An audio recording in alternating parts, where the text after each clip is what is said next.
I'm not really allowed to talk about it.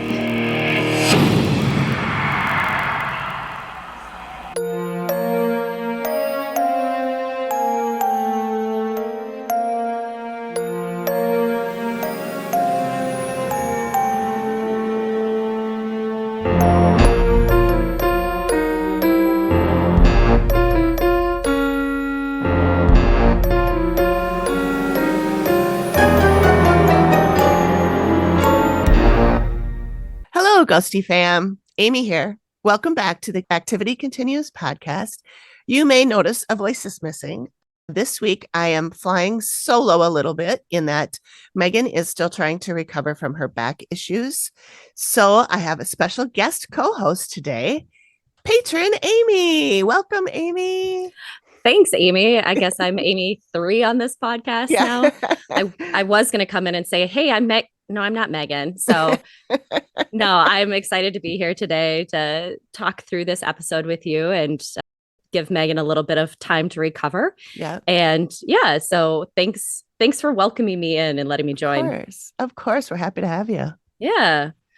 Well, I know that we've got a few things going on, but I know you are covering a very interesting episode of the Dead Files called Spellbound, which was season 2, episode 18, which originally aired about this time exactly 10 years ago on May 10th, 2013. So maybe that was ironically chosen or purposely chosen, but I did not choose that one on purpose. It was actually a suggestion from one of our other patrons, the Scarlet and the Grey Witch.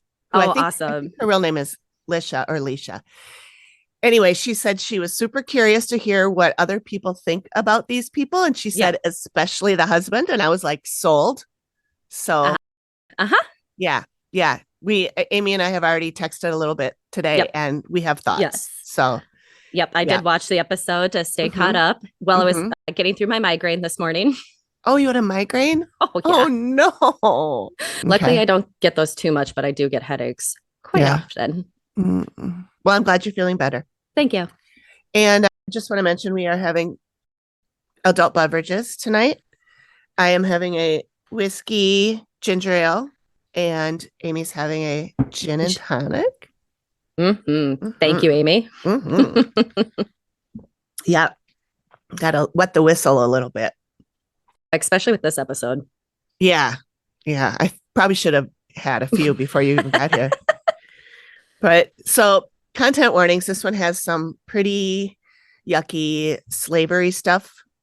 The property was a plantation, so there's some bad stuff there. There's some death in childbirth of both the children and the mother in history, and quite a heavy dose of racism and racist yucky shit. So it's a doozy. Got some heaviness to it. I mean, they all have heaviness to them in different ways, but this was it was definitely an interesting one to watch. It was. And I did a little research afterwards on these people and I got some stuff there too. So good, because I started flipping through. I'm like, what happened?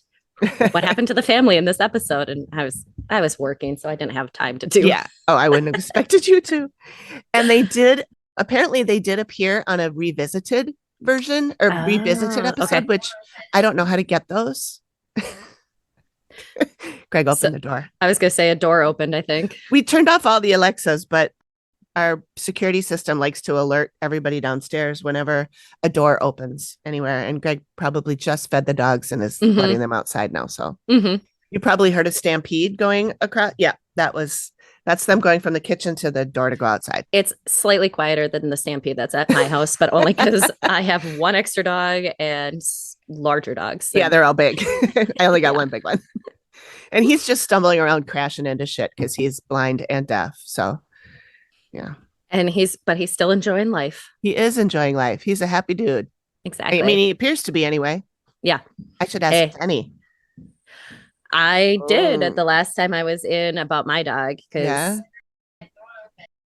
Hey, Amy here. I realized we jumped right into talking about the psychic that we went to without acknowledging that that's who we were talking about. So, Jenny is the psychic that Amy P has known for a long time, and she brought Megan and I there to see her too. We did a group reading all together, which we talked about in one of our previous episodes. So, check out our episode Soul Sisters and the Psychic for more info on that experience. It's episode 35.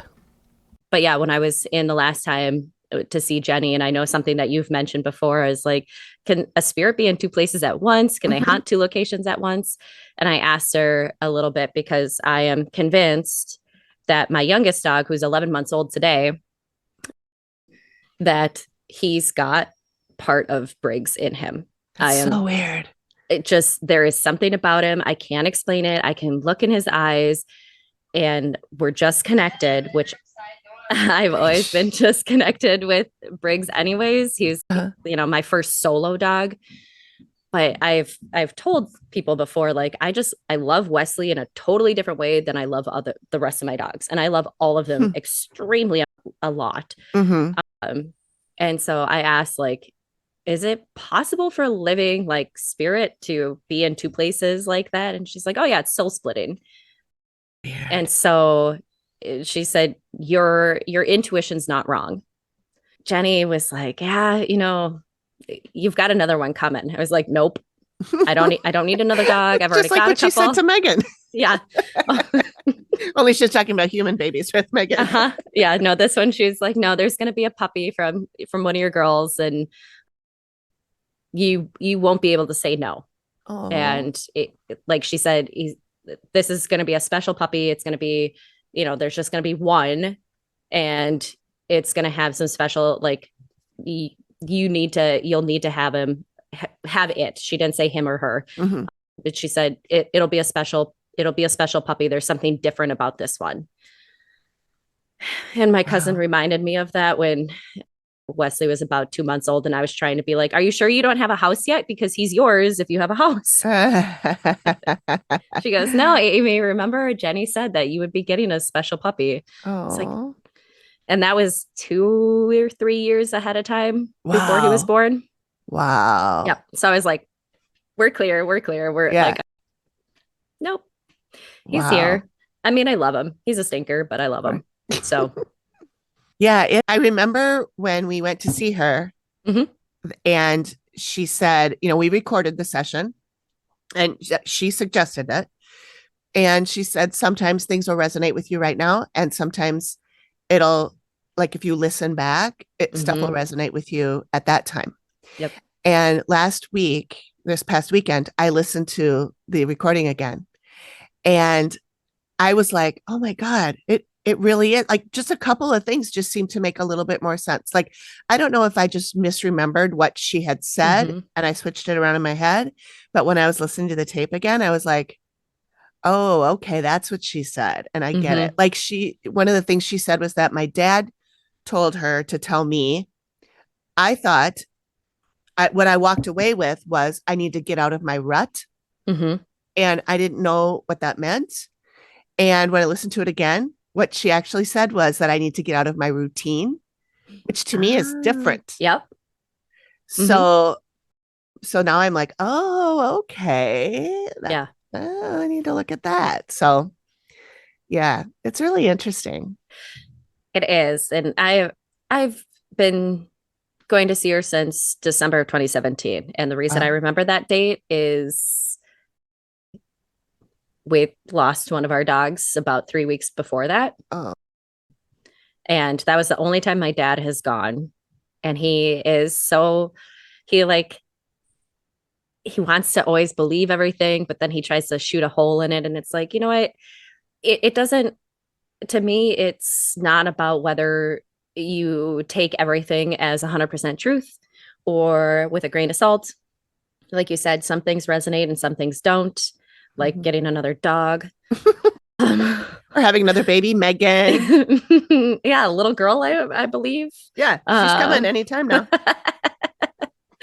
And it's that first time that we saw her, like, I just remember her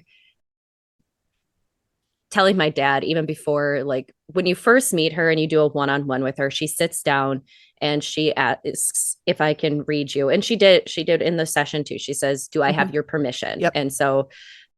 And then she opens that up. And for my dad, she didn't even get through her opening. She's like, I have to tell you, there's a bunch of dogs in here. Oh. And, and even when I was in, she said the same thing, but for my dad specifically, she's like, there's this dog who is sitting next to you and he's got a brown face and he's claiming you as his. The only dog that ever really was like my dad's dog was our dog Sledge. So Sledgehammer. He was a German wire hair, but looked like a short hair. And he had like the split up his nose. So he had the white coming down his nose, but he was mostly brown head and a gray muddled colored body. And those are beautiful dogs. I know which one that is. And he was a fantastic dog, but he was very much my dad's dog. But that was the first time we saw Jenny and my dad's like, oh, she probably Googled you. And I'm like, well, she didn't know who was coming with me. She doesn't know your name. Yeah. And, there was the first time I saw her, she did this, like, your grandma is making me taste something and it's really bland. And then she's like, no, I've had it before. And she just kept making this face and putting her hand in front of her face. And she's like potato. and there's just not a lot there. It's just potatoes. And I was like, pierogi? And she goes, oh my God, I haven't had pierogi in like 20 years. But she's like, it's pierogi. That's exactly. So wow. My grandmother was giving her the impression of pierogies because I learned how to make pierogies from my grandmother and my aunt, my dad's older sister. And she was telling me that I was doing a good job because at that time, my aunt and I were in a bit of a rift, still not fully healed. But I got confirmation that what I was doing was good. And then it was kind of other things will never change. So it gave me that step to be able to like sort of let it. Yep. Just kind of be like, okay, we're just going to move forward. And, I try to make the pierogi from what I remember from when I was a kid of how my grandparents made them. And then of course we also now have a like jalapeno and cheddar version, which of course they didn't have, but it's a verbal like ingredient list recipe that came down my grandma's were too. Yep. From my grandpa's parents who came over from Poland about 100 years ago. They came in like the late teens, early 20s. And my great grandmother, I guess, never really spoke English and used to hang a ham hock out on the porch and he'd just go and cut off a slice and yep. Wow. Things you don't think you would do nowadays. Yeah, probably not. I would love to go back and see Jenny. Mm-hmm. We should plan something for that. Definitely. And for me, and I know some people roll their eyes at it, but I was like, I just want to know a little bit of like, do my past lives have some sort of impression on me and that sort of thing. So it was just interesting to hear some of that of like, we've uncovered a few in the past. I've had a soul that's been here several times. And she told me in that first meeting, you packed everything up in your little suitcases basically, and you came to Earth with a mission. And she's like, you didn't have time for drama.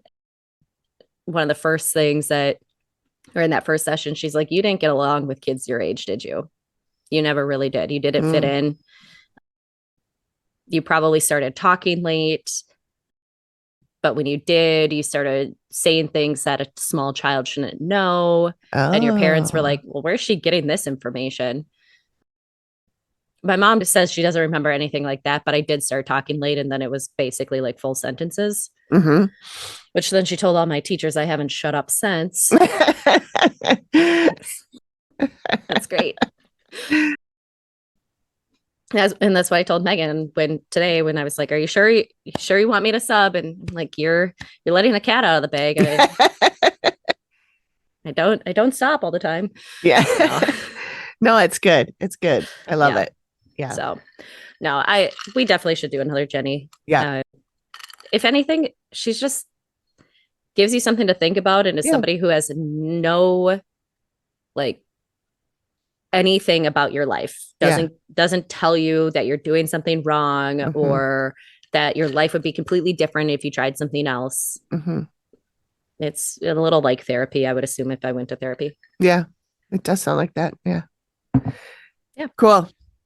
Well, we should let everybody know that Megan is on the mend. We heard from her today and she's feeling a lot better. And we were thinking about patching her in, but apparently she still wants to just rest a little bit. So she'll probably be back next week doing her episode that she's going to cover, which I don't remember what it is. I should, but I don't.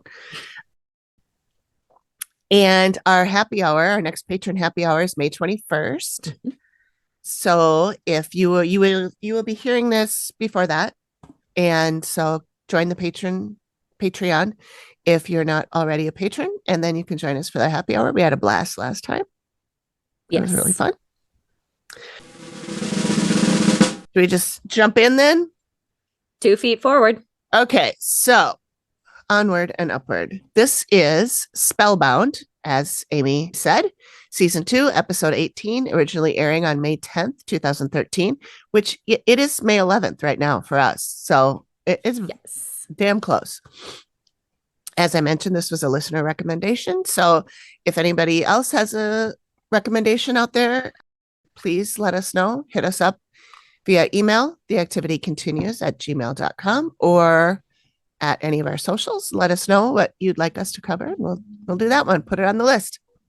So this takes place in Virginia. The city's called Buchanan. I think he said it's spelled like Buchanan, but I think feel Steve like said it was Buchanan. Buchanan. It just sounded like you said fuck cannon. Does start with the B as in boy. Yes. That much I know. And the sign said Gateway to the Shenandoah Valley. Steve said it's 30 minutes north of Roanoke, which Roanoke's got its own issues, right? That's a story. Maybe just a little. Yeah, that's a story. That would be an interesting one to cover. Maybe we'll do that for Halloween. Oh, that would be a good one. Because we are going to do another Halloween thing with the Boo Pod group. So something that everybody can agree on, which is kind of hard because we have a lot of personalities. And but also there's like some people do true crime and they don't do other things. Some people do paranormal and they don't do true crime. So that's where you should just do crossovers and everybody has to do the opposite of what they do in their normal show. Yeah. I mean, I don't know. I feel like that's good too, but we'll see. We'll see. I'll throw a Roanoke out there and see if anybody wants to do that. So this is still an early episode, season 2. So Steve is still explaining how things work, and we get a ring shot. And I decided that while I was watching this one, and I kept yelling ring shot because there were a lot of them in this one. I was thinking that when we do a live show, which we are thinking about doing with the new season, doing like a Twitch kind of thing where we watch it. Like we won't be showing the show because we can't do that for copyright reasons, but we can show us watching the show and everybody else can watch it at the same time. True. We'll figure it out. But anyway, I was thinking that if we do that, we could create a drink called the ring shot. And every time we see the ring shot, we take a drink. Yeah. I think that's why in any of those revisited episodes, there's always something about his ring. I loved watching those because you got a lot of more insight into things, and then they stopped doing them. I know, and you can't find them anymore. Like you can get them on like Apple TV, and you have to pay like $3 a piece for them or something. I'm like, fuck that. Well, that's dumb. I know. So anyway, the client is named Tisha. It is spelled Tysha though. Okay, like Tisha, but it's Tisha. Something is attacking her family, making everybody sick. And Steve says, hopefully we can get some answers for her. Matt clears the area. Then we see Amy. She says this place is really busy. There's a ton of people around that are dead. She said like 15 people that were walking by. There's a lot of pain and despair around the whole property. She thinks something bad happened. I would say that I think she's right. An understatement. So Steve, just a little bit. So Steve and Tisha are in the kitchen, and Steve notes that it doesn't look lived in, and that's because they don't live there. Tisha says that the activity got so outrageous that they had to move out, but instead of moving away, they built what they called a modular house right there on the property. Like you can see it right there. And spoiler alert, I looked up this property and it's huge. It's like 350 acres or something. So I don't know why they built this house 7 feet from the other one, but whatever. Maybe it wasn't really that driveway. Close. It just looked like it. Yeah, maybe. I don't know. No, they were doing like video right outside the it door looked like or it out the really windows. Close. And you were watching at one point. You're watching Amy walk from the old house to the new house. It's right there. I mean, it can't be more than 100 feet at the most. No, it definitely can't be. But can I also say that kitchen table in the old house I want that kitchen table. That whole house was beautiful. It was gorgeous. And then it's so hard to be like, how did you just leave everything in that house and not move it all over? I know. I didn't understand that part. Anyways. And I also thought it was odd that they had a conduction stove in the old farmhouse. I'm like, you'd think it would be gas. Yeah. But anyway, it looks like they could have still lived there. Like there was still like, a pitcher on the counter and stuff like that. But yeah, anyway, we'll get to that. So Steve asks if things got better when they moved, and she says not at all. And Steve, that's why we asked you to come in, because everything got better. Yeah. It's all fine now. I don't even know why you guys are here. So I did note that I don't think the farmhouse is heated, because she was in like a winter jacket and a scarf sitting at the table. So, and Steve was in his pinstripe mafia suit.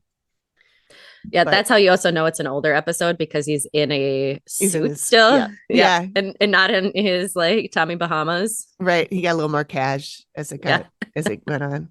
He'll probably be in like, I was going to say biker shorts. That's not what I meant.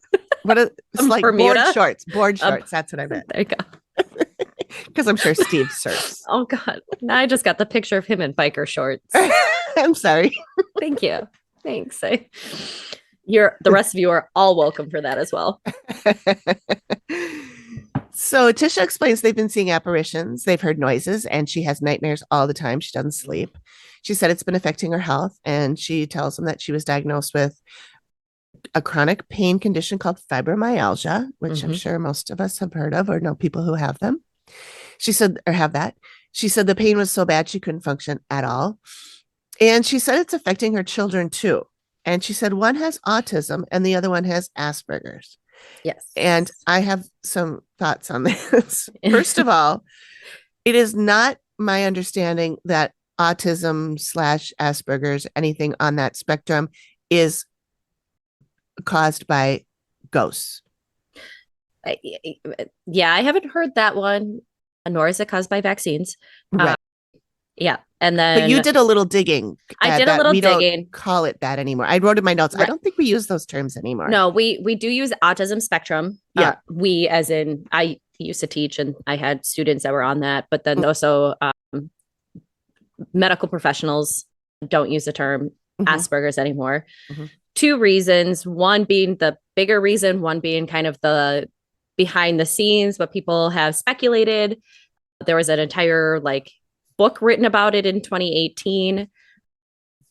But the first reason is that, from my understanding, is that autism and what was considered Asperger's syndrome were so close and they overlap so much that why were we separating them in diagnoses?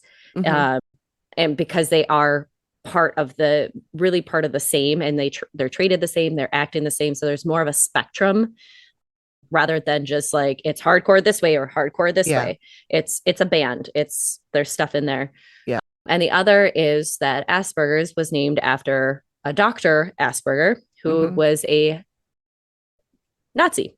He was within the Nazi Vienna area, I think they were saying. Oh dear. So, I did not know. Yeah. So that's a very, very good reason not to use that anymore. Yep. So the reason why it wasn't changed prior to that, because people might be a little like, what? Why wasn't this done? And I could be off on this. I'm trying to encapsulate what I've looked at. but his involvement within the Nazi party was mostly hidden for a while. Like there was even like a book about autism written, and how he, like, I don't want to say discovered because that sounds stupid, but like figured out some of the things within it. Well, then it's coming to light that he was really the one that was noticing kids who had a difference. And at that time in Nazi, anywhere occupied Nazi realm, different is not good. And but he was seeing them as like potentially they're a superior being, which I think in a lot of ways they probably are. They're certainly smart beyond the ones I've known anyway. Oh yeah. And there was it's also shown that he was potentially this is a trigger warning for, well, what happened during the Holocaust, but he was a trafficker or a person who brought children to some of the doctors who did some of those experiments in euthanasia of kids who had disabilities. Oh. So that was a very big thing in the Holocaust timeframe, as if they had epilepsy or other, deformities, whatever you wanted to call it, things that made someone different. Yeah. Well, let's run some tests on them like they did with the twins, and then we're done with you, so we'll cast you aside. Yeah. So, yep. So there's a few reasons. I think the main one is that it's the treatment, and every treatment sounds weird too, because it's not a disease, right? It's something that people live with, but the way that it's handled is similar, and so it didn't make sense to keep putting it in different buckets.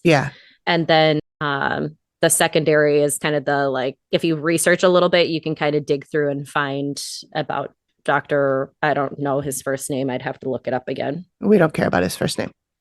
No, he doesn't deserve it. He doesn't deserve a first name. Yeah, I was always taught that Asperger's was a form of autism. Like it was still autism. Same. It was the same thing. It's just was a form, because when I majored in psychology, and I was really interested in autism. And in fact, I did my senior paper on autism. And then if somebody was autistic, they were usually the kind that was like flapping their arms and spinning the plates and rocking back and forth. And then you had these kids that, like, just as I was finishing up school, they were talking about this other form of autism, which these kids are like, they're normal everyday people. They just are super smart and they think differently and they process differently and all of that.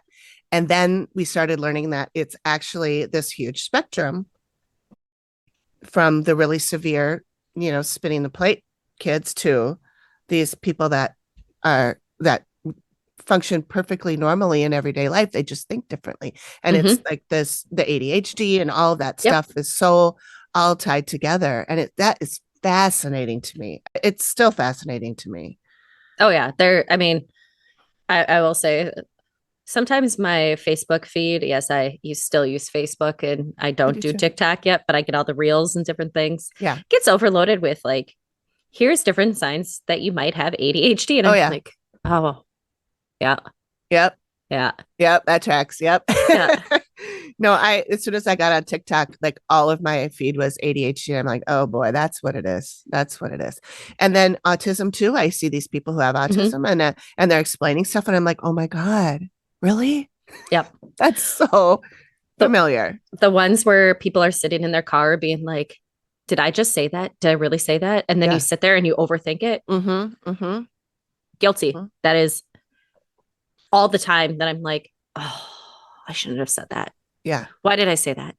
Why did that come out of my mouth? How can I make this better? How can I keep this? But it just grows. Yep. Or why didn't I say this when I could have? That was my thing. I always think of what to say after 20 minutes later, after they're gone and like, God damn it. Why didn't I think to say that? I do that with my brother and sister when they always have really fast quips about something. And I'm like, oh, this would have been I'll come back to you on that. Just come back to me in like 10 minutes and I'll have something for you. I'll have something for you. Yep. That's totally me too. All right. Back to the task at hand. Thank you for the autism info. I knew there was something going on there. I just didn't know all the details of it. I was going to look it up, but then I got all in the quagmire of researching these two yahoos, and I didn't get to the autism part. So I'm glad you did.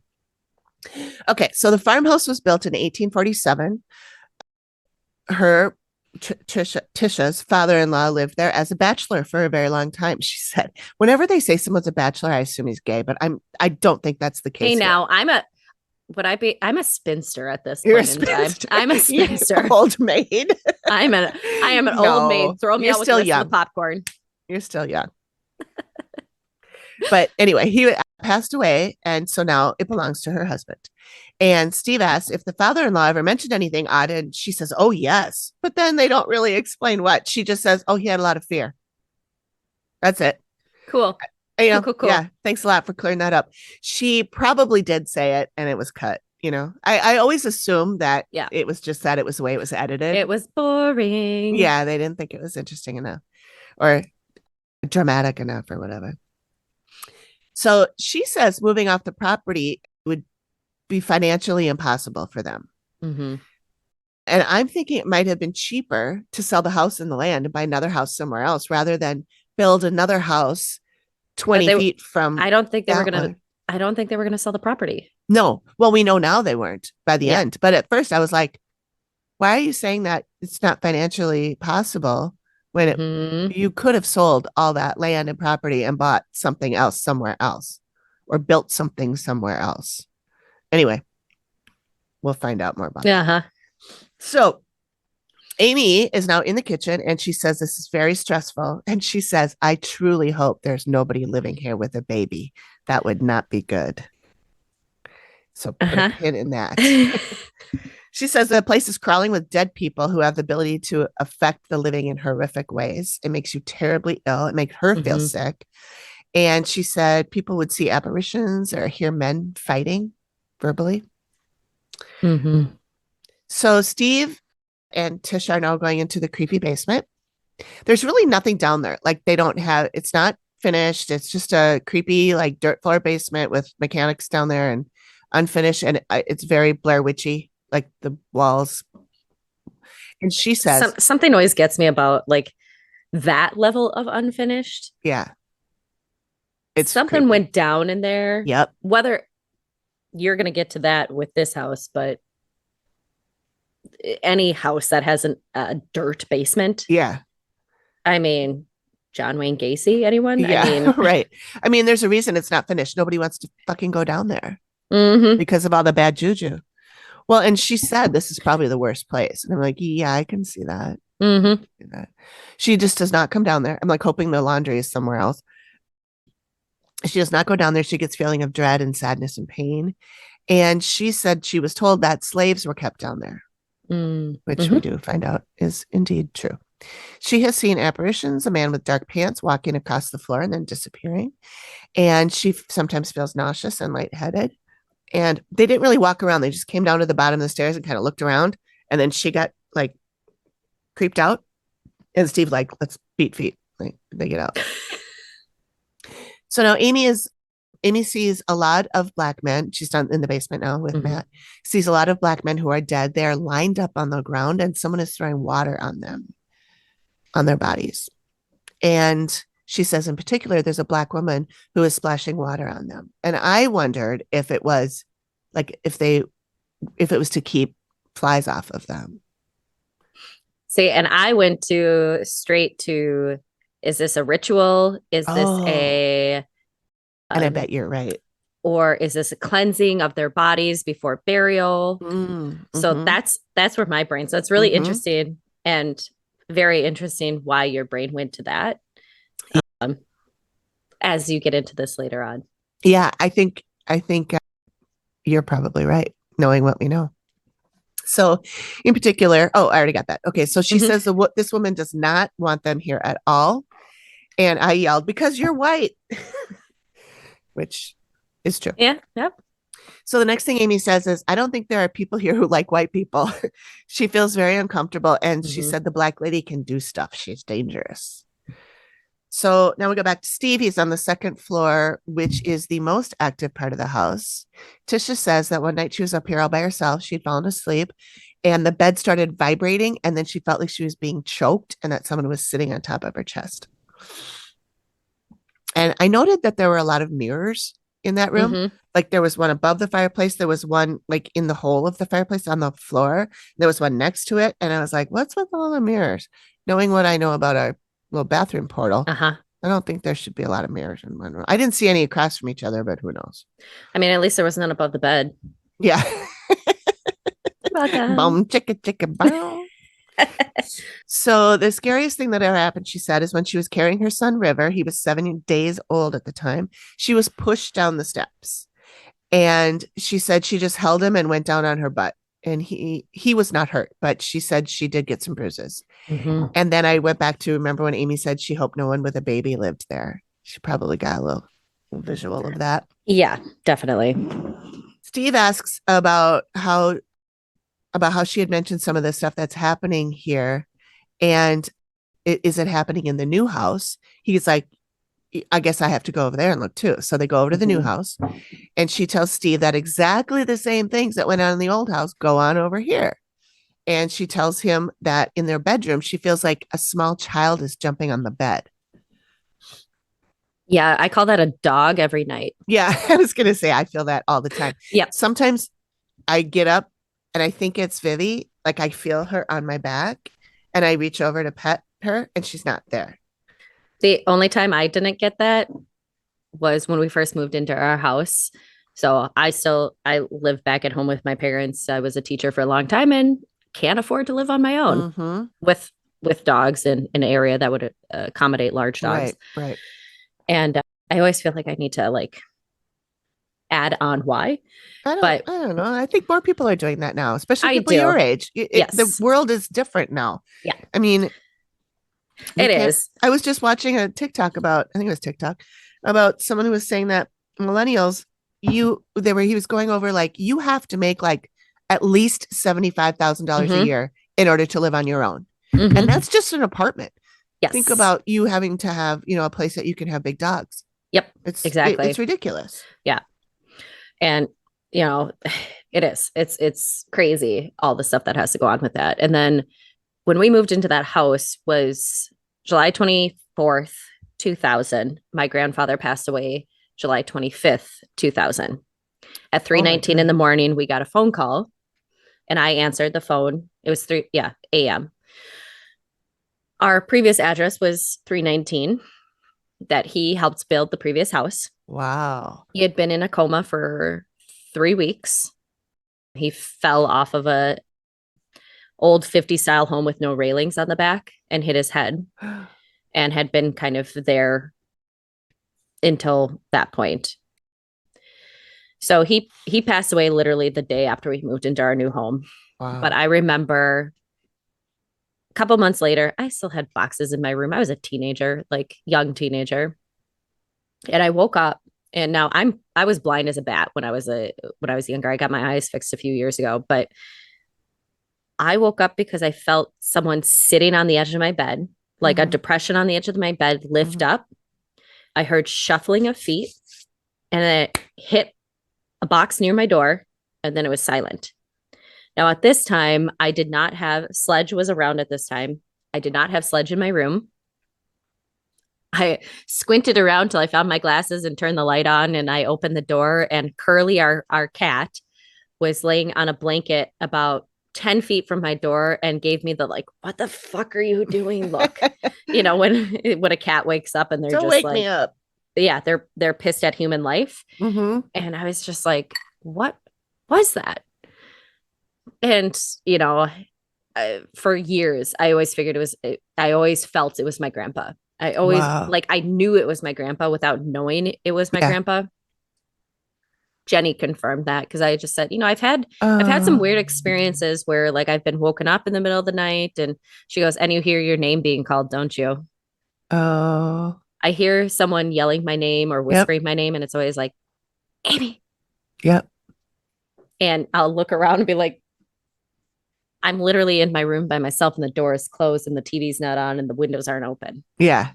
Oh no, I get that too. I don't get it so much anymore, but in my old house, I got it all the time. So sorry, I keep getting us sidetracked. That's okay. Oh God, that never happens with Megan. Ever. There's never any singing or humming. making up stories. No.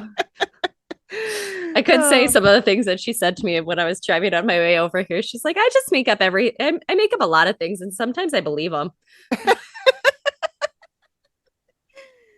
She does sometimes get into like telling a whole story. Like she did the whole thing about a 911 operator. And wait, isn't that her? What we determined was probably her. Her spirit guide. Because she said she was, I don't remember how she said, but she was like, I was like, Stacy, why are you doing blah, blah, blah, blah. And then I'm like, who the fuck's Stacy? And she goes, I don't know. She's the girl that works at the 911 place. And then when we went to see Jenny, and Jenny said, okay, everybody think of a name. The name that comes to your head is your spirit guide. And she goes, Stacy. I'm like, that's the lady at the 911 place. And also, why do you have the name of the lady at the 911 place? I think it's just a name that Megan defers to, or defaults to. Mine is Beth. Lucy. Oh, okay. So, are Beth, Lucy, and Stacy are spirit guides, and that's why the name is at the forefront? Or is that just the name that I know Michael is settled on a long time ago? Archangel. And that's Athena. A good one to have. I just learned Athena. Athena, nice. A goddess, because I also apparently have goddess energy. Awesome. Love it. I'll take it. Yeah, why not? Okay, so now Amy's headed over to the new house, and we're going to be until 9 o'clock if we don't keep going. People are all over the place. She said there's this one kid who jumps around and attempts to be seen, and they're all over the house. So I'm like, that's the one on the bed. So now Tisha and Steve are in the bedroom. I think they're in the kids' bedroom, if I remember right. I think so, yeah. I didn't note that down here, but I was starting to fall asleep at that point. Oh. So Tisha says that their son keeps talking about seeing this little boy apparition. He's wearing a white shirt with buttons and button-up shirt and overalls. Yep. She's never seen the apparition, but her son has frequently. And she says like, oh, you feel so bad. You build this new house thinking you'll be safe. And I was like, why would you think you'd be safe? It's on the same land. Have you never seen Poltergeist or any episode of this show? Or just common sense, but whatever. Yeah, whatever. So now we're back to Amy. They're in the new house this time. And she says, oh, that black woman hates me so much. Amy's in pain. She's rubbing the back of her head and neck. And she says there's something about her head and her neck and her back. And then Matt asks, are you afraid of her? And Amy says real spooky, like, I'm not really allowed to talk about it. I am so curious as to like if she literally stopped from being able to verbalize that at that point in time, or like, or is it like, I don't want you to talk about this, and that's kind of a respect thing? Or I got the impression that she was literally unable. Yeah. And because she's had that a few times in later seasons too, that I've seen, where she's just like, I can't talk about it. Yeah. Yeah. That's the impression I got. Because then later at the reveal, she says, I couldn't talk about, and then she said the blah, blah, blah, and the blah, blah, blah, and the blah, blah. Yep. So I think it was just in that moment, literally was unable. Like her brain either was shutting it off or her mouth wouldn't make the words. I don't know. So, but Matt asks why she can't talk about it. And Amy says that this woman has a way of preventing it. And then there's a voiceover where Amy says that this black woman wants to communicate to the living what's happened to her, but she doesn't trust Amy because she's white. Right. Which I get. Fair. Totally fair. Amy says she's never encountered a dead person with this ability before that makes it impossible for her to reveal details about the woman's life. She's never felt so much hatred. Mm-hmm. So now Steve's talking to Troy. Good old boy, Troy. Yeah, a good old boy. Yeah, this is Trisha's husband. And he's the one who this house has been in his family. And this is the house he grew up in. And Steve asks what he has experienced here. And he tells about a time that he was putting up drywall in that room. And this was recent because he talks about his son being nearby. They were putting up drywall and he had stacked it all up against the wall and it started to shift. And he basically like performs this whole thing. He's like down on the floor and then it came over here and then it landed on my foot. And he was like acting out the whole thing and it pinned his foot to the ground. And it was like, I don't know, 1,000 pounds or whatever he said it was I'm like, your foot would be crushed, buddy, but whatever. But he said right after that, his son walked right by the room and he was so worried it could have fallen on his kid. And didn't care about the kids. Well, Steve says, could it have just fallen? Could it have just slipped and fall? And Troy says, well, I'm a brick mason. I'm around construction all the time. And basically like, I know what I'm doing. Because people don't cut corners. Right. Sorry, just trying to poke holes. Can you tell how I feel about this person? We're not fans of this guy. So he does say that one time he was pushed down the steps and he broke his arm. Mm-hmm. So now we're back to Amy. She is talking about the black lady. She says this black lady has given warnings in the form of physical abuse toward the adults, like hitting them or making them feel pain. And she says she's not a very tolerant person. Mm-mm. So now Steve and Troy are talking. Troy says he was relaxing on the sofa and he saw a big blackish colored mist and he has seen it throughout the house. He's been seeing this since he was 8 to 10 years old. And he's never told anyone about this before except Tisha. Troy confirms that he feels that Tisha's health issues are brought on by the house. And he said at first it wasn't too bad, but the longer they're there, her health just started getting worse and worse. Steve asks him about moving, and he says that honestly never crossed my mind because it's something I hold dear to my heart. This place has been in my family for so long. I fought tooth and nail to keep the property. And I was like, I think we all know where this is going. Mm-hmm. He also says he wants to hand the property down to his children. And I'm like, thanks a lot, Dad. Now it's our problem. This haunted mess of a house. Then, I'd take the land. Yeah. I mean, the house was beautiful, but obviously there's some bad shit going on there. Yes. So Troy is crying. He says he needs a minute. He walks off camera. I felt really bad for him, but that didn't last too long. About 10 more minutes. Yeah. So Amy does say there's like no redeeming quality here for this place. It just shouldn't be anymore, period. Mm-hmm. She said, I don't think the dead people here want this place to exist anymore. They get really agitated. And then she mimics them saying, and they're yelling, burn this to the ground. So now Steve is on his way to meet a local genealogist. Not a gynecologist. And her name is Renee Worthen. And she confirms that the property was once a tobacco plantation. Slaves lived a very hard life. They were fed very little. They got up early in the day. They worked all day long. And I think she said from daylight till dawn. But I'm like, I think she means dawn to dusk. I don't know. Yeah. They worked all day. Let's just put it that way. There was probably not very much medical treatment for the slaves or the landowner because medicine wasn't what it is today. And I wrote in my notes, you mean a scam? Yeah. Actually, it's just insurance. That's a scam. Yes. But, I mean, I'm not against doctors. I'm just against insurance. It was probably just leeches, bloodletting. Yeah. Witch doctors. Mm-hmm. So the first plantation of owner on the property was the Burks family, who, according to some documentation from 1855, they had 60 slaves, some of which were 10 to 11 years old. They were not likely educated, and they would be working as soon as they were old enough to walk. And if they died, they'd be buried on the property. Yep. So now we're back to Amy. She sees a lot of black boys, young boys. She says 12 and under. And she does see a school of some sort, but it's very small. And she didn't think the black kids would have been educated there. But she thinks a lot of the kids are buried around there. She sees 34 graves, and most of them were children's graves. I'm wondering how she saw 34. That's kind of a random number. Maybe they She saw popped the up number. maybe they popped the number to her. Yeah.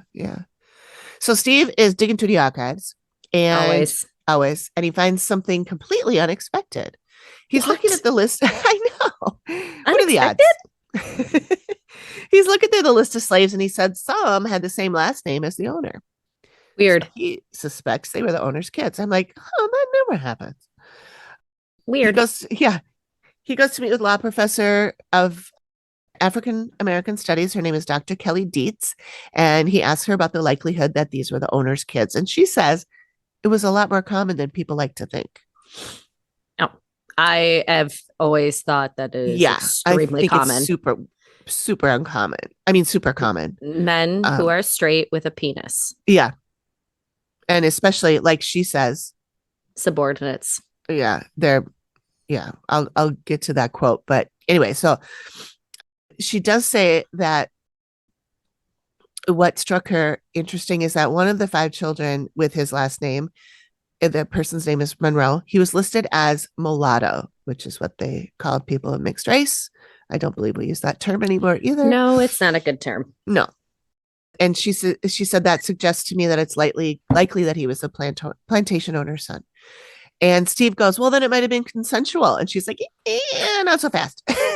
She didn't say that, but she said, not necessarily. I mean, rape was very common. If you owned a human being, you can do what you will to them. Blech. It's awful. Yep. It's disgusting. So now Amy's in the kitchen of the farmhouse, and she sees some guy slapping a woman a lot. He's beating her up pretty bad. And it seems like he's wealthy and she's quote unquote nothing.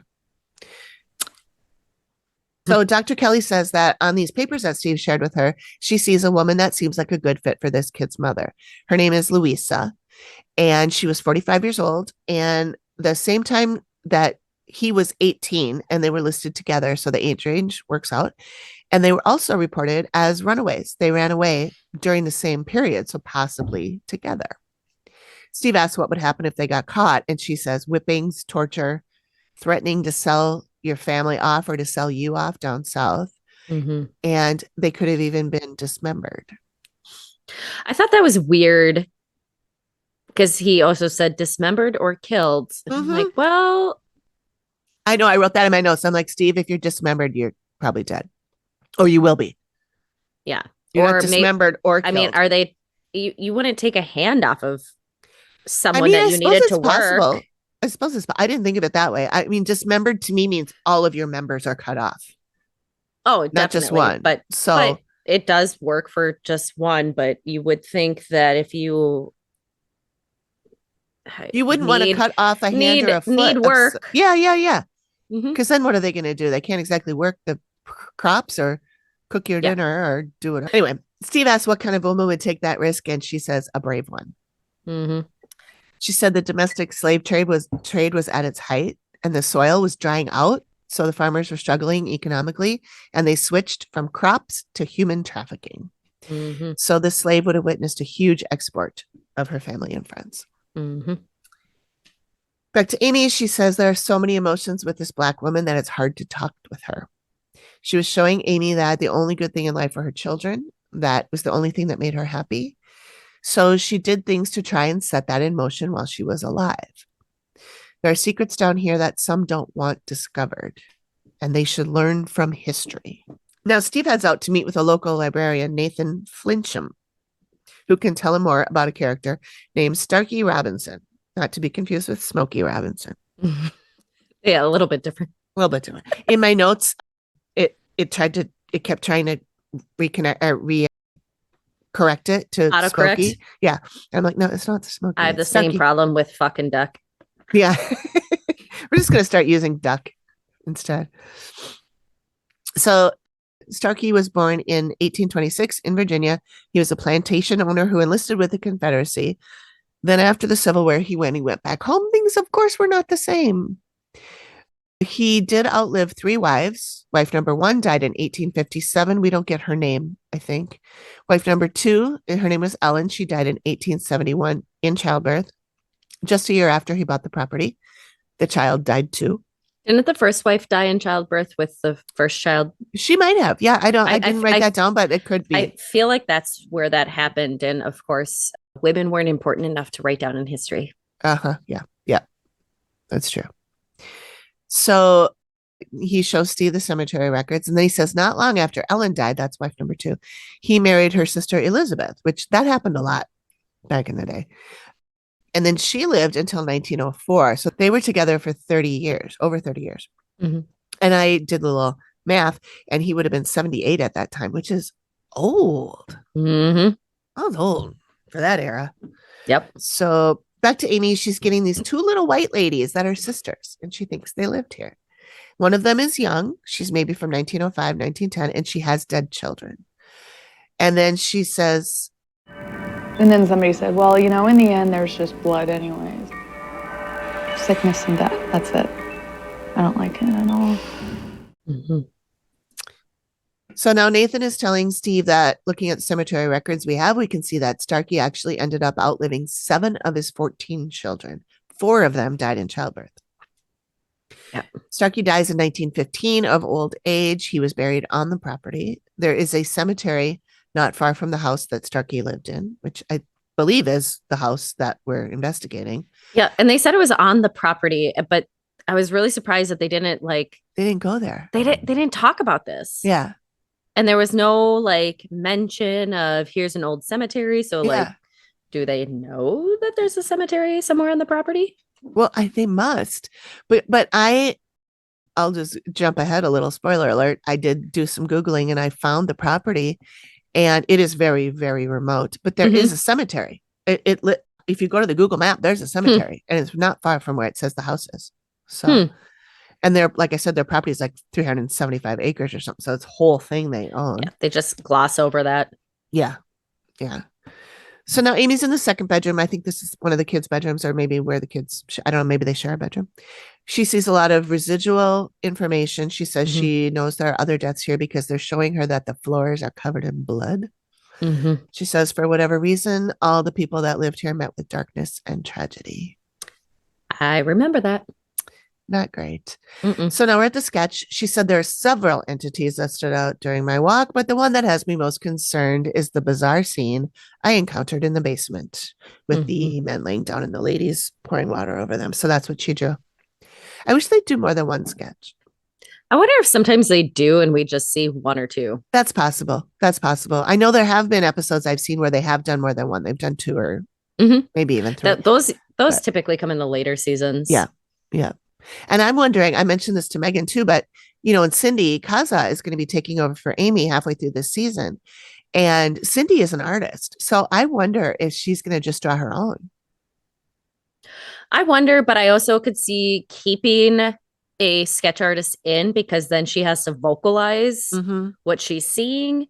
And it's not just up to her interpretation. It's also her interpretation to somebody else. Filtered through someone else. Yeah. Yeah, it might be. I do know that there are sketch artists in this season because one of them I reached out to over Instagram. Yep. And we're going to have him on the show after his And I'm going to crash airs. that. I'm going to crash that party. Yeah. Yeah, you should. So I don't know which one it is. He said it was halfway through the season. So I don't know if that was still when Amy was on. Right. He didn't say anything about Amy not being there. Yeah. In fact, I think he did mention that he met Amy. So he probably couldn't say anything about Amy not being there. Because I also connected with a client from this season, and she said, I can't tell you anything right now. And I was like, okay, I don't want you to get in trouble. We'll wait until your episode is aired, and then we'll discuss if you want to come on the show. Yeah. And she's like, okay, because if I were to talk to you right now, I would tell you everything. And there's a lot of things I can't tell you. And she said, I feel like, she said, there's a big shift in the show. And that's all she told me. And I was like, I think I know what this is. So she must be with Cindy. Yeah. Rather than Amy. Or she's at the end. She did say she was like halfway through. Her episode was like halfway through. I think she said that. Anyway. Interesting. But I think she talked about meeting Amy. Maybe she's on the episode where Amy hands it over. So that'll be the one on the 29th. June 29th. Yeah, I think that's when it is. Yeah, I think we might do that one live. Right. Recap that I one think live. I'm free if you guys want to come up to Andover because I'll be Oh. at my sister's house. Oh, all right. So the problem is that, okay, so they're in the old house for the reveal. Mhm. Steve introduces Amy to Tisha and Troy and explains this property has been in Troy's family since the early 1930s. The problem is that Tisha and her 2 young boys have been having health problems. I want to know if there's any way they can stay. The house That's is very something important. I thought was really interesting. Tisha and her 2 young boys, are they not Troy's? Well, I think they are. Right? Yeah, because But I that think, was a specific call out that it was Yep. Tisha and her 2 young boys. Yep. I just found that weird. It is. Now that you mentioned that, that is weird. Because, yeah, knowing what What they said, because she had the young one, she had the baby when he was 7 days old. Yeah, that had to have been Troy's because why would she be living in Troy's house if it wasn't his kid? I mean, I suppose it's possible, but it seems weird. I think Yeah, it no, sets up how I we think they're feel his about kids. other things. I think they're his kids. Mhm. So I put in my notes that when Steve is like, okay, so tell us what's going on, and I said, and then Amy says, burn it down. Thanks for having me. Bye. But I will just spit that out. I should have waited until you were done drinking. So no, she didn't do that. So she tells them about the 50 dead people she saw right away and how stressful she felt. She said it permeates this entire area with sadness and despair and pain, and a lot of people were buried here. Tisha says they have bouts of depression. Amy says when she was upstairs, she met the 2 sisters. They were from the early 1900s. They owned the property at some point, and she felt sickness and death with them. And one of the sisters had children who died. And Steve is kind of just taking this in and smiling. And Amy says they show up as a mist. And Troy says, oh, I've seen the black mist. Amy says, where? He points to a spot in the room. And she's like, mm-hmm. Steve tells them about at least 4 people who are buried on the land. He tells about the 2 sisters who were married to Starkey Robinson, not to be confused with Smokey Robinson. Smokey Robinson. The guy had 14 children, 7 of which died before he did. 4 of them died in childbirth. So his 2 wives and 4 of the children, I think, were buried on the property. Amy says that apparently some of the dead from this house go over to the new house, specifically 2 boys. They're always running around and laughing and just messing around. They're really active in the hallway and in the bedroom, like jumping on the bed. And then Steve explains to her why they have 2 houses. And then Amy talks about the basement. She says it's not a good place. This is where she talks about the black men who are lined up on the floor and the water being thrown on them. And she says there are people down there that really hate white people. Steve explains it used to be a tobacco plantation from the 1830s to the Civil War.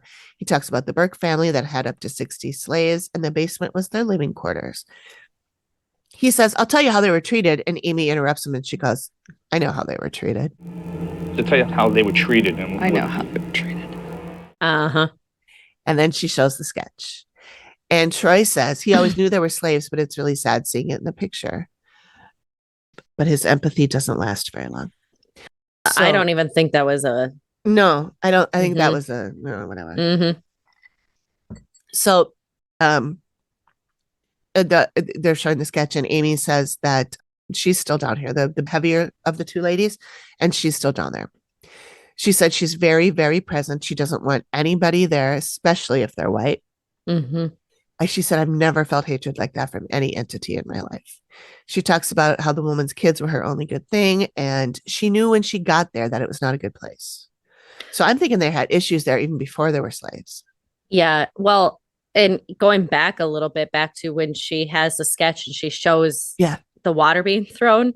Because you said, I wonder if it's because there was flies around. Flies, yeah. And during this part, Steve does what he's a great person, but maybe was a little bit of interesting acting, we'll say. Because he goes, what do you mean? Were there flies on him or something? And Amy's like, maybe. It was just maybe, I don't know. Yep. It was just really like That was an interesting way to, but his face was all contorted. Like, what is this? Yeah.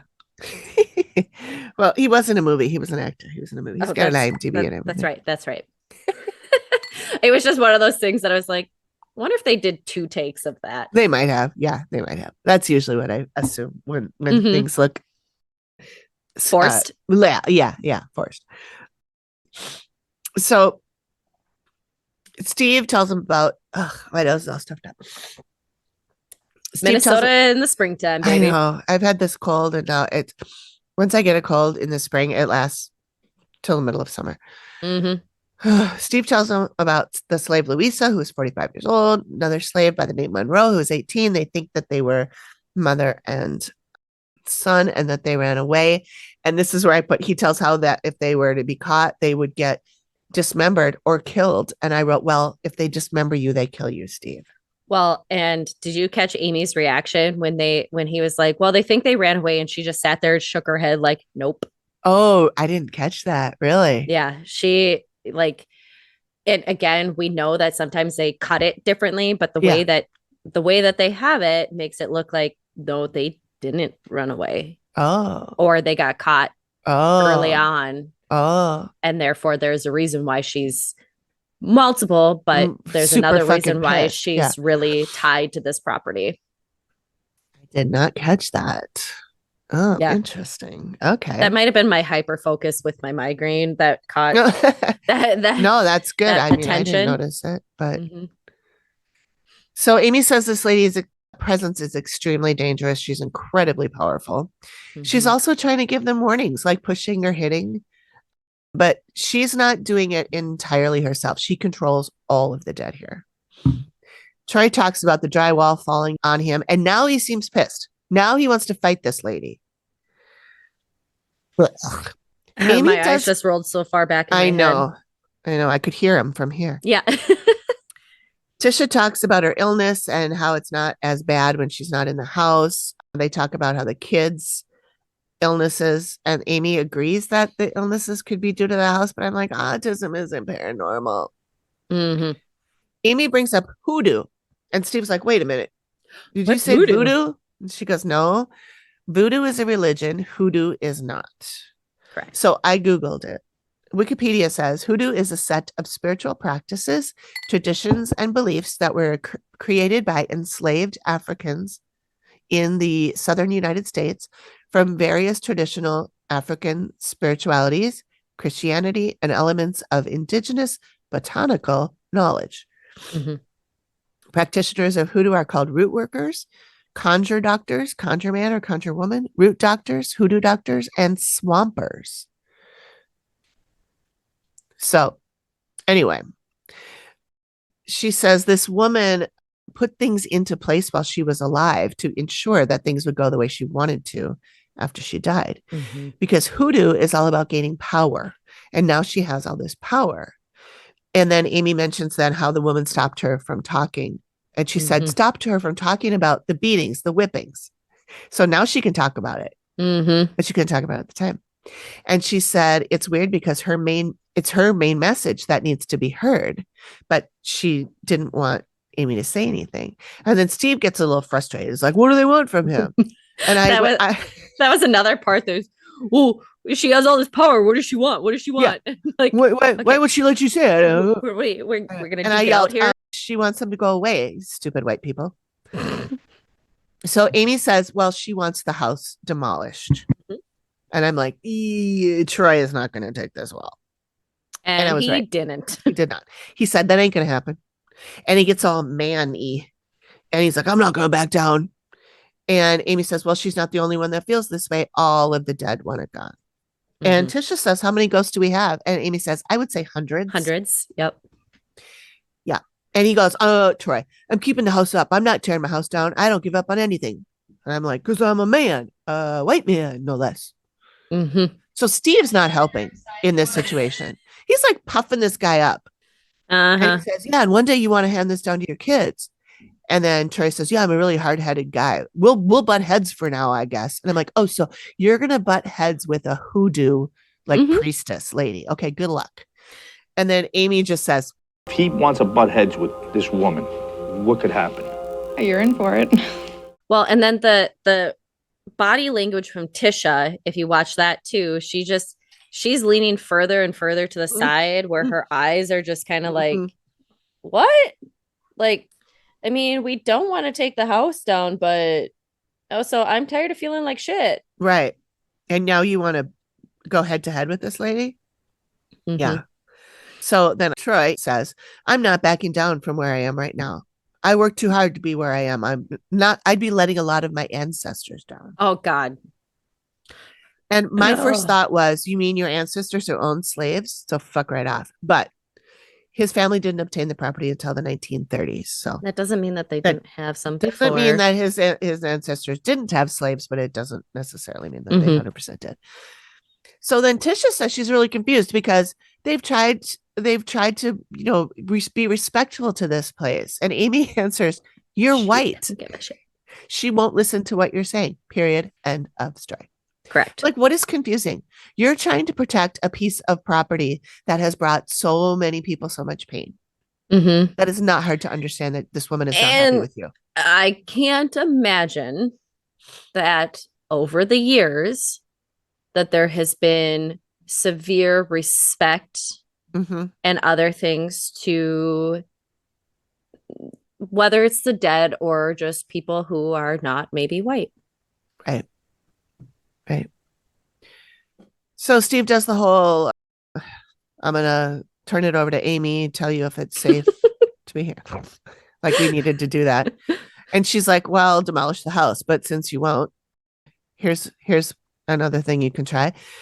She says, find a hoodoo practitioner because this is about gaining power. You need to get another hoodoo person who would want to obtain her power. And they're going to take her with them because then they will have access to her power. And Steve goes, I mean, I don't think you look up the yellow pages for something like this. Amy suggests they go to a university and ask around. And Tisha says, we'll start there. Like she's on board. And then I wrote, old boy fucktard says, so if we get this other one to come in and kick her ass, all those underneath her will leave. And I'm like, you're not kicking her ass. You're gently asking her to move. This is where I was like, I fucking hate this guy. Hate him. I don't use that term loosely. He got my back up. So your dogs are standing by the door out here. Are they banging on it? They're like, come on, aren't you done yet? I can see a face. They're in the back. I can see a face. It's nice out there, probably all. Greg's probably sitting on the picnic table. So Steve asks if while this hoodoo stuff is going on, should they stay out of the house? And Troy doesn't even let Amy answer. He goes, I'm not staying out. I'm over here. I'm not backing down. I'm over here all the time. Like, what the fuck are you doing in this house you don't live in? Why are you over there all the time? So I'm wondering if he's possessed by the house a little. Like if he's got some kind of something. Yeah, I didn't think about that. Could be. But Amy warns him to be very, very careful. And then he doubles down and was like, oh, fuck it up. But I feel like Amy's usually pretty good at picking up that kind of stuff. Yeah, that's true. I do. It is kind of I've got to be the protector of my family because I am the man of the house. Where Tisha is the one who's like, yeah, we're going to do this to protect our family. Yeah. So Steve asks if they'll take Amy's advice. Tisha says, yes, we are not going to let her win. She's done too much damage already. I'm like, these two.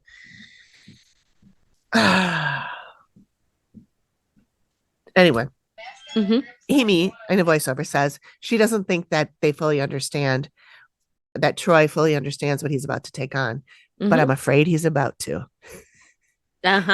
So I had to Google him to find out if like he was murdered by the house or something. He wasn't. Follow-up says they're going to start searching for a hoodoo practitioner willing to help them. And Troy still visits the old house where the activity continues. Yeah. I tried to look up anything that said like what happened afterwards or. I did. That's where I found that there was a revisited episode of this, but I couldn't. I when I clicked on it, it went to a dead page on the Travel Channel's And website. so for the revisited episodes, because I used to watch those all the time because I recorded all of this, it's just a replaying of the episode, but then it'll put in like tidbits of information, sometimes a lot about the ring when they do the close-ups of the ring. Ring shot. Yep. And then usually at the end, it'll tell you like more about what they did or any of that sort of stuff. But I don't know. I don't get the feeling that they followed through with any of it. No, I don't believe they did. So I did some Googling. I started by Googling Tisha, spelled the way she spells it, Tysha, and Troy Buchanan, Virginia. And I got her full name. I got their address. I Googled their address. They then changed their address. It used to be Arcadia Road, and then they changed it to Breeden's Bottom Way, which Breeden is Troy's last name. Well, it's her last name too, but so that's where I found out that it was the property. So they have the two houses. I found listings for the two houses, and one of them, it says that the house, the new house, is constructed in 2009, and it is on 21.66 acres. So they've sectioned it off. Yeah. And then I have a picture of that. And then the other house is on 348 acres. And the last sale price was $714,000, which is a lot. That is, but in it's the middle of nowhere. Property, baby. Yep. Doesn't matter, what it is. We have hunting land up north of here, and I think we have 114 acres. But if you think it's That's but if you think it's like $3,000 an acre, that gets you up there pretty high. So once I got Troy's last name, I Googled him and I found his Facebook page. Oh. And I think the most interesting part about it is that it's his intro, or his like about me kind of thing, is what doesn't kill only makes you stronger. Self-employed, lives in Buchanan, Virginia, from Roanoke, Virginia, single. Swipe left. Status is single. Yep. So she got out. So then maybe she has the module house. She is listed as the owner of that house. But it seems weird that you would, if you were not going to stay married, that you would live on the same property. Maybe they, have a good relationship for the kids. Maybe. And then it was just easy for that way. His Facebook was mostly pictures of him and his dog and his kids, his boys. Okay. That's all I could find. So maybe it's just that. And, sometimes relationships just drift apart. But I feel like this one was torn apart by other things. But, that's just maybe my assumptions. I have no idea. Yeah, no, I have no idea there. He did post a picture of the house, and he wrote, a friend of his commented and said, "I love that house. Anything with history. I'm an old soul." And Troy replied, "Yeah, me also. I often find myself over there alone, thinking what the place would have been in its heyday, the people that made the place and the slaves and all the people who dwelled there." Oh, can I go vomit really quick? In its heyday. Yeah, all the people who made the place and the slaves and blah, blah, blah, blah, blah. Yeah. Yep.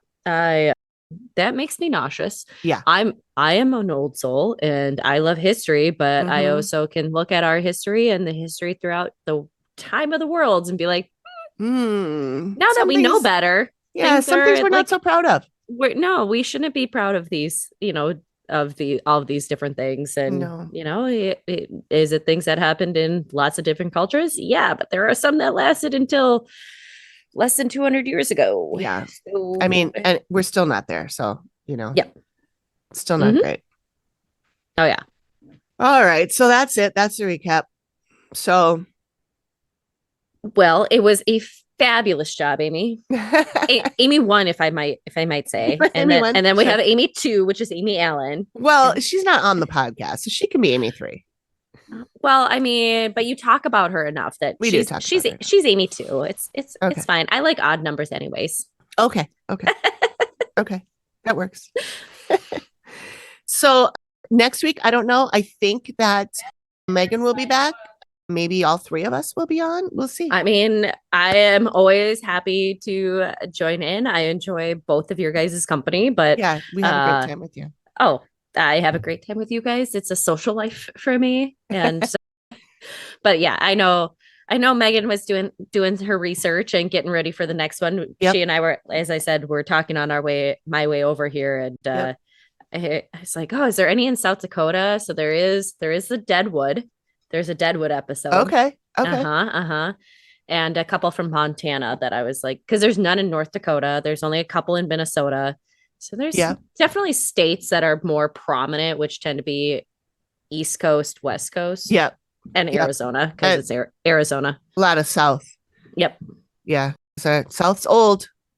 Lots of stuff going on down there. Well, I mean, we had just a lot of Norwegians up in this area. Yeah. And We did have a lot Swedes. of Native American stuff too, though. Yes. I mean, a lot of it. Yep. So, yeah. Yep. Definitely Hopefully- the Wendigo is up this way. Oh, yeah. Oh, yeah. All So- right. So it is time for an Alanism. Ooh, an Alanism. It is time for an Alanism. It's time for an Alanism. Do you Ooh, would an like Alanism. a number? We have a lot of them are used already. So if you pick a number that we've already used, I'll just have you pick a number. Okay, I will go for, is 21 been used? It has. Okay, 13? Yes. 35. 35. Has not. Okay. Yay! This is a good one for you because it has to do with a doggy. All right, Alan, what we got? I don't know what I don't. Okay, here it is. Here we go. When does the puppy go away and the loose animal on the ride? I mean, Wesley is definitely always the loose animal on the ride, and he tries to jump in the front seat. He is laid down in my lap as a 65-pound dog. Well, maybe 60-pound dog. Yeah. That Yeah. is There we go. very much foresight. Thank you, Alan. Yeah. Thanks, Dad. All right. Well, thanks so much for joining us, Amy. And thanks everybody for listening. And we will do something next week. I'm not sure what yet. Not sure how many of us will be on. At least 2, maybe 3. Yeah, you will definitely, probably, most likely have Megan back, which I'm sure all of you are missing, but I know she's doing great, and she was getting to spend some time with Jordan today. So, Yeah. All right. Thanks for joining us, everybody. Bye. Bye.